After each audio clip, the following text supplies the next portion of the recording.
خالد بن ولید نے بھی اپنی زندگی کا سارا محور بتا دیا کہ انہیں جانا انہیں مانا، بس انہیں جانا کہ میں آپ کے مبارک بال لے کر سر پہ باندھ کے پوری دنیا میں گھوم رہا ہوں، اور خالد کے بازو میں بھی وہ پاور نہیں ہے، خالد کی شجاعت بھی نہیں ہے، خالد کی کچھ بہادری نہیں ہے، یہ بال ہے۔ فلا اشد قتالا وهي معي، میں جس جنگ میں جاتا ہوں یہ ٹوپی میں سر پہ پہن لیتا ہوں۔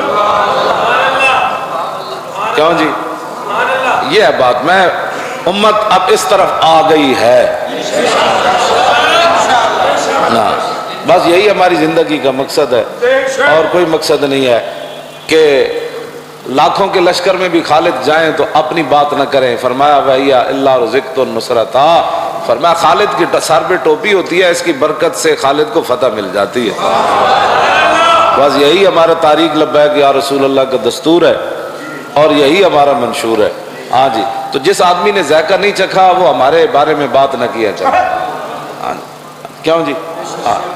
وہ کبھی پیسے کا الزام لگاتا ہے، پیسے اللہ تجھے مبارک کرے، مبارک نہ کرے اللہ تیری نسلوں کو بھی وہ سانپ پڑھ کے ڈستے رہے جو ہمارے اوپر الزام لگاتا ہے پیسوں کا۔ ہاں جی، میری باتیں سناؤ نا لوگوں کو کہ ہاں تم نے تو ذائقہ چکھا ہی نہیں۔ ذائقہ حضرت جرجا نے چکھا، آدھے گھنٹے کے بعد شہادت ہو گئی۔ عروہ بن مسعود پورے عرب کے اندر ان جیسی بات میز پر بیٹھ کر کرنے والا کوئی نہیں تھا۔ ہاں جی، وہ مشرکین کے بھی رہے ہیں، وہ بہت بڑے، حضور سے بھی مذاکرات کرنے آئے، ان کی طرف سے سفیر بن کے آئے، لیکن جب وہ ذائقہ چکھیا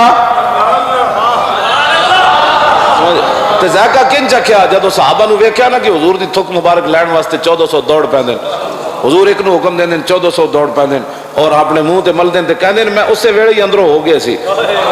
ہاں کہندے میں بڑے بڑے قیصر و کسریٰ دے دربار وچ گیا، نجاشی دے جڑا اے منظر میں ویکھے سی نا۔ میرا ہمیشہ یہی موقف رہا ہے کہ مولوی میرے جیسا یا کوئی اور بندہ، کوئی پیر، کوئی فقیر، کوئی صوفی اپنے طواف کروانے کے بجائے حضور سے ایسے والہانہ محبت کی باتیں کرے کہ ٹرمپ بھی کہے کہ یہ کیا کر رہے ہیں۔ میں نے کہا یہ اپنے نبی سے پیار کا اظہار کر رہے ہیں، اور کیا کر رہے ہیں۔